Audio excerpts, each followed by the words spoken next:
Halo teman-teman, selamat datang di channel The Jack Film. Hari ini kita akan membahas sebuah alur cerita film yang berjudul Dendam Kesuma. Dan seperti apa keseruan dari alur cerita film yang satu ini? Yuk teman-teman, tanpa basa-basi lagi, langsung saja kita masuk ke dalam alur ceritanya. Sebuah keluarga yang awalnya aman, tentram, dan damai tiba-tiba mendapatkan serangkaian gangguan mistis. Setelah ditelusuri lebih lanjut, gangguan itu ada hubungannya dengan keluarga di masa lalu. Di suatu sore, Hadri dikejutkan dengan istrinya yang bergumam sendirian di dalam kamar.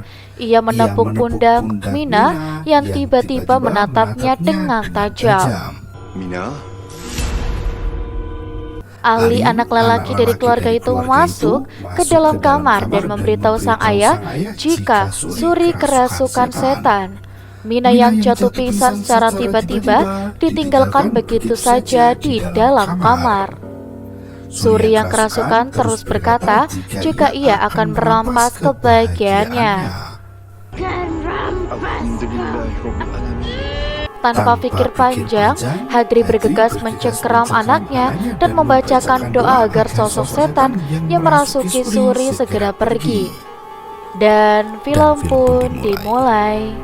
Kisah berganti beberapa minggu sebelumnya. Di suatu siang, Hadri bersama istri dan kedua anaknya melakukan ziarah kubur di makam leluhur. Setelah selesai mendoakan arwah kubur, mereka bergegas untuk pulang ke rumah. Ali membeli sayuran untuk dimasak sang ibu di dapur. Assalamualaikum. Malam harinya, Hadri yang tengah asik nongkrong di depan rumah terkejut ketika ada yang memanggil namanya. Namun sosok itu tak terlihat. Merasa ada yang tak beres, Hadri berlahan-lahan masuk ke dalam rumah dan tanpa seorang sosok perempuan mengenakan pakaian adat memandang dari arah gerbang rumah. Ketika diperhatikan lagi, sosok wanita itu sudah menghilang bak di telan bumi. Hadri bergegas menutup pintu yang ada dan menguncinya. Pagi harinya, Suri mengajak kakaknya Ali untuk bermain dakon bersama. Ali sedang asik menggambar. Ia menolak ajakan Suri dan meminta adiknya untuk segera pergi. Suri yang kesal pun meninggalkan kakaknya dan memilih untuk bermain ayunan sendiri di halaman rumah. Pagi harinya ketika sarapan bersama, Hadri datang dengan perasaan yang murung. Hingga tiba-tiba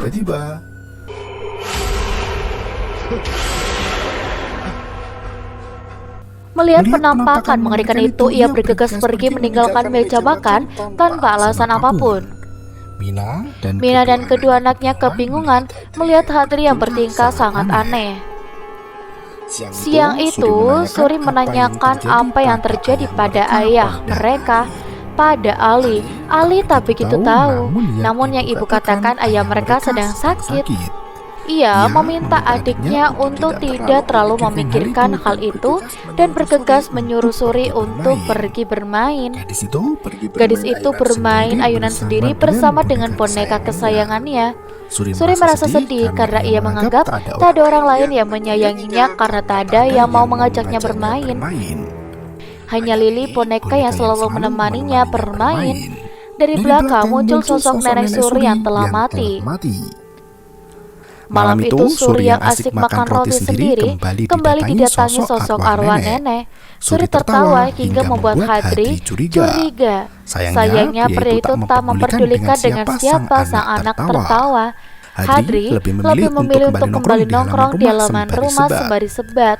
Nenek yang selesai menyanyikan lagu Suri Ram mendekati cucunya itu dan memegang rambut Suri. Gadis itu ingin rambutnya disanggul seperti nenek. Nenek memberitahu pada Suri jika ia akan terus menemui Suri asalkan Suri tidak bercerita pada siapapun tentang kehadirannya. Suri membawakan roti untuk ayahnya, namun Hadri sama sekali tak menerima roti itu. Ia yang telah stres dengan banyak masalah, tak mengerupis seketika anak datang. Suri yang merasa sedih menaruh roti di kursi dan bergegas masuk ke dalam rumah. Tak berselang lama, Hadri mendengar suara decitan kursi. Ia masuk ke dalam kamar dan mendapati kursi goyang yang bergerak dengan sendirinya. Dengan tenang, Hadri masuk ke dalam kamar dan menghentikan pergerakan dari kursi itu. Ia keheran dengan apa yang terjadi. Mina masuk ke dalam kamar. Ia meminta kepada suaminya untuk tidak bersikap aneh. Hadri tak menanggapi komplain dari istrinya dan justru menyuruh Mira keluar dari kamar. Sebelum Mina keluar, ia mencium bau bunga melur dan menanyakan hal tersebut pada Hadri. Pria itu kembali menyuruh istrinya untuk segera keluar dari kamar. Setelah sang istri keluar, Hadri bergegas mengunci pintu kamar itu dari dalam. Mina yang baru melangkah dari kamar mendengar Suri berbicara dengan neneknya. Gadis itu mengobrol membicarakan tentang permainan congklak. Meskipun Mina merasakan heran dengan sang anak, ia tak memperdulikan Suri yang berbicara sendiri dan memilih untuk melenggang pergi. Suri yang kalah bermain merasa kesal dengan neneknya. Ia membuang kertas gambar milik Ali yang ada di atas meja. Sosok nenek pun menghibur Suri dan kembali menyanyikan lagu Suriram.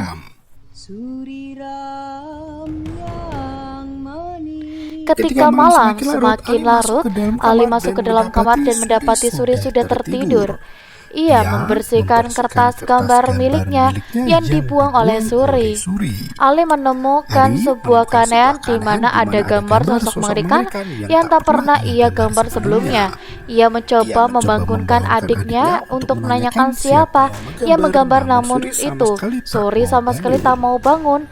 Di kamar lain, Mina yang selesai sholat mengingatkan suaminya untuk meminta pertolongan kepada Allah ketika ada masalah. Hadri yang mendengar hal itu justru kesal dan meminta istrinya untuk diam.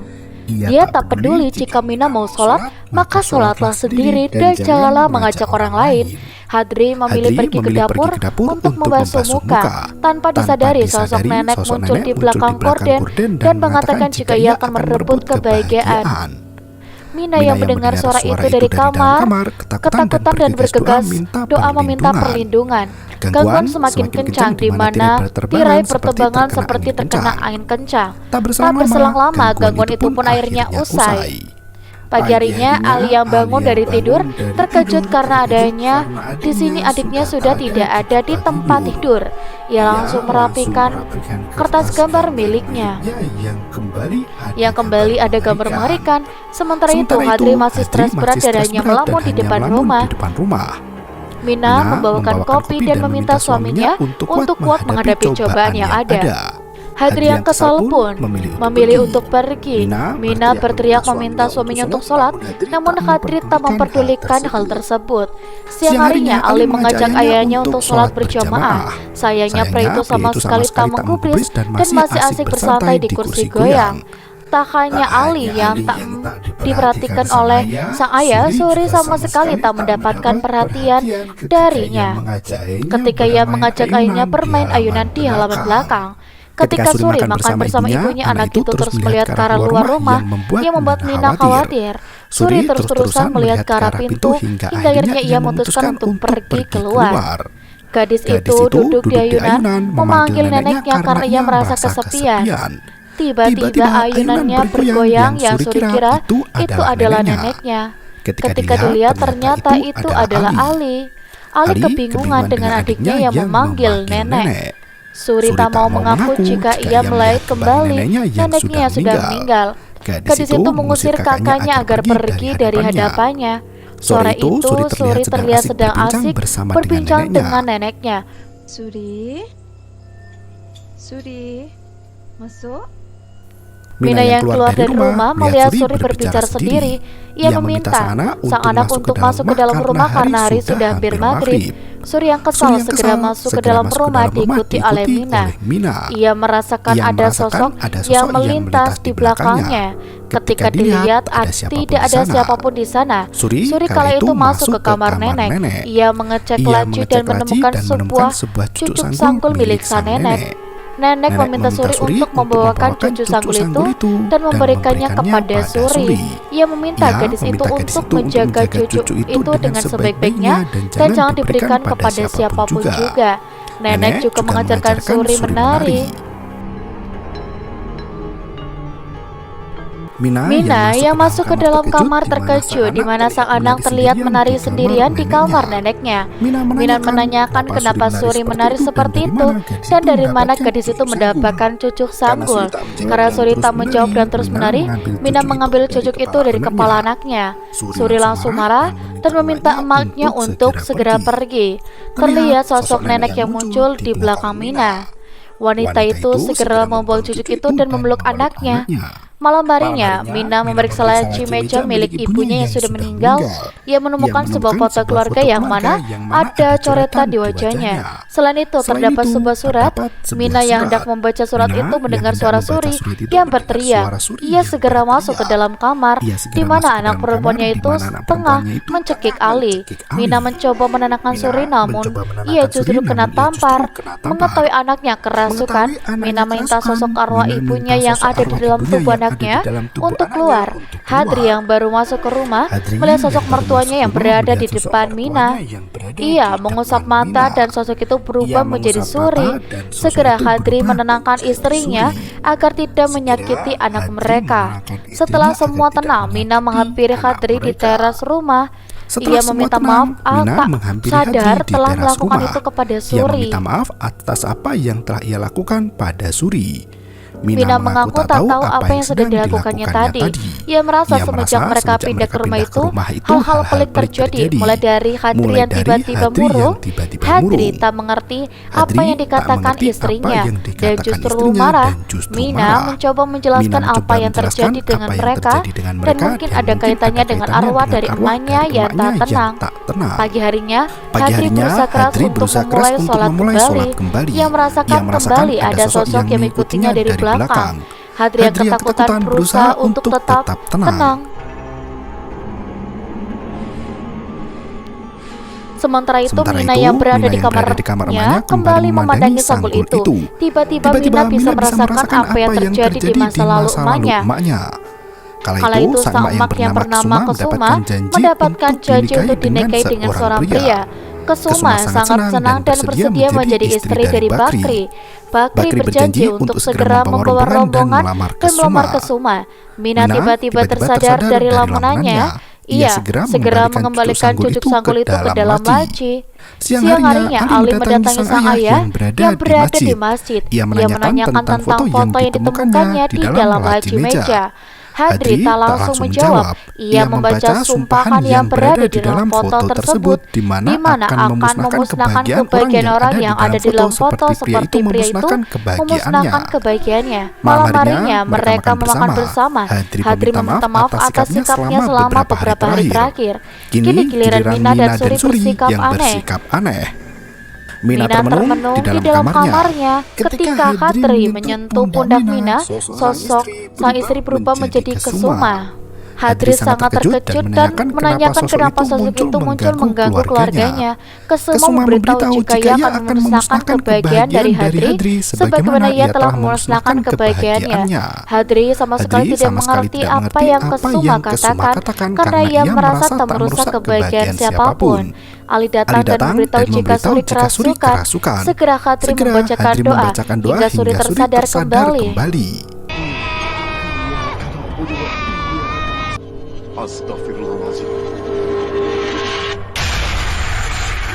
Pria itu mengumandangkan azan hingga sang istri kembali tersadar dari kerasukan.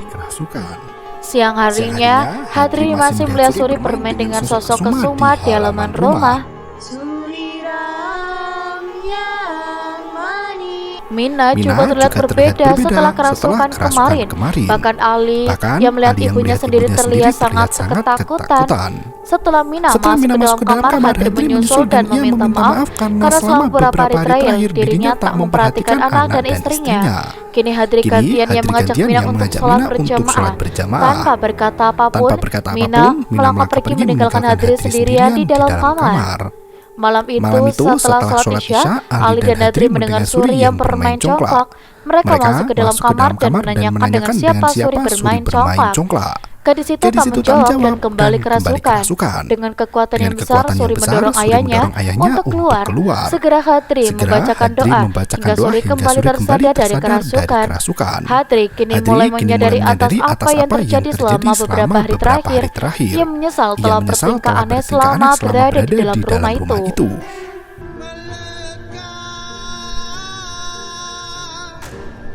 Pagi harinya, Ali mendapatkan gambarnya rusak. Ia menyalahkan Suri yang telah mencoret-coret gambar yang ia buat. Sementara itu, Mina kembali mendapatkan teror dari arwah Kesuma. Sosok emak itu terus mengucapkan sumpahan jika ia tak akan memberikan Mina hidup dengan bahagia karena dirinya tak hidup bahagia.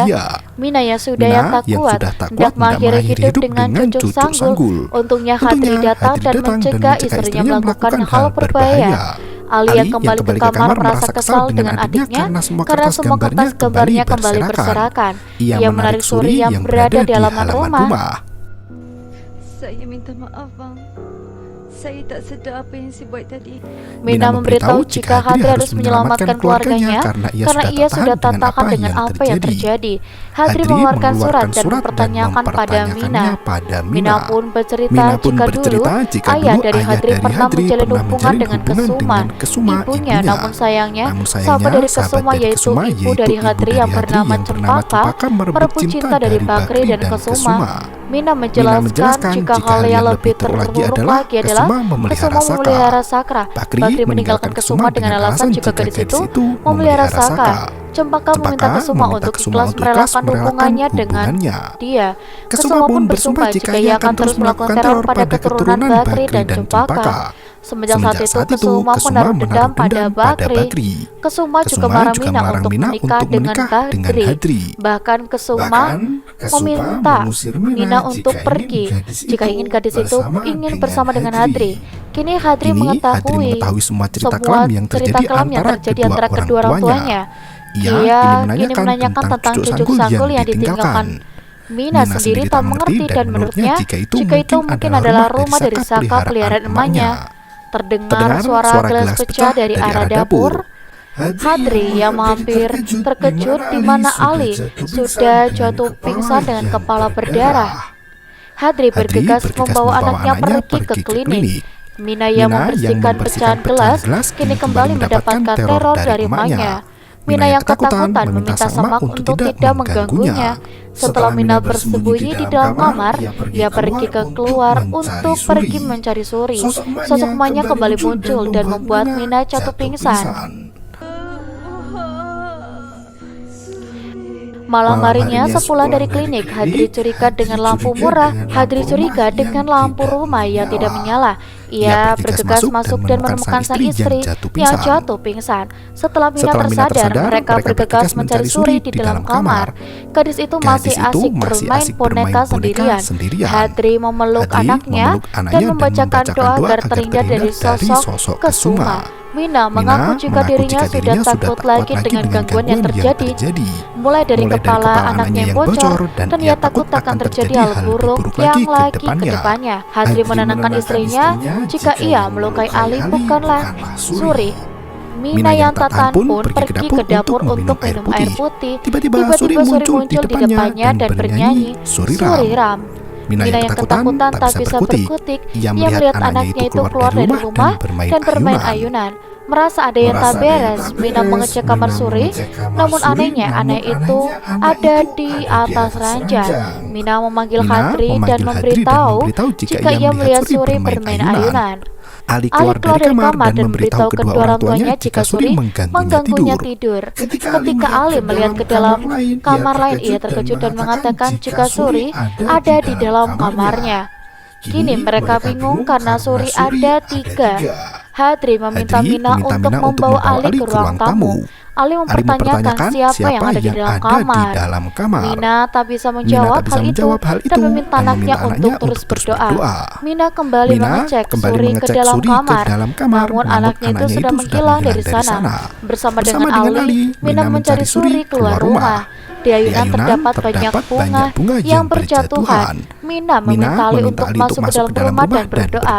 Ali bergegas membaca Al-Quran hingga ia terkejut melihat Suri dengan seorang perempuan. Mama, Papa. Hadri datang dan kebingungan karena Suri telah menghilang. Akhirnya mereka memutuskan untuk sholat hajat berjamaah guna menenangkan diri. Hadri mengajak keluarganya untuk terus semangat demi menyelamatkan Suri. Ia meminta istrinya untuk memohon pertolongan kepada Allah. Ali menanyakan apa yang harus mereka lakukan untuk menyelamatkan Suri. Hadri memberitahu jika mereka harus mengaji dan berzikir. Mina yang sudah berada di dalam kamar bersama Hadri memberitahu jika mereka harus memusnahkan cucu sanggul yang ada. Ali yang sedang mengaji di dalam kamar terkejut karena muncul angin kencang secara tiba-tiba. Ia masuk ke dalam kamar ayah dan ibunya. Listrik tiba-tiba padam. Mereka pun akhirnya memutuskan untuk mengaji bersama di ruang tamu. Mina yang melihat Suri bergegas menyusul anaknya hingga keluar rumah. Ali melihat Suri dalam cengkeraman kesuma.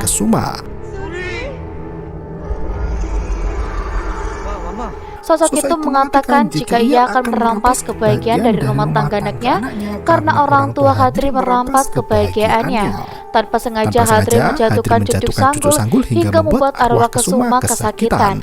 Ia pun membacakan doa pada sanggul itu hingga sosok Kesuma menghilang dan Suri berhasil selamat. Pagi harinya Suri sudah terlihat sehat. Cucuk sanggul beserta foto yang ada dikubur oleh Bakri di halaman. Seharinya Mina kembali mendengar nyanyian Suriram yang dinyanyikan Suri. Ali bersama sang ibu merasakan ketakutan mendengar lagu tersebut. Dan film pun berakhir. Gimana ini teman-teman untuk alur cerita filmnya? Seru juga ya. Dan untuk teman-teman di rumah nih, kalian jangan lupa ya untuk like, komen, dan juga subscribe karena kita akan bertemu kembali ya di video selanjutnya teman-teman. Sampai jumpa semuanya. Dadah.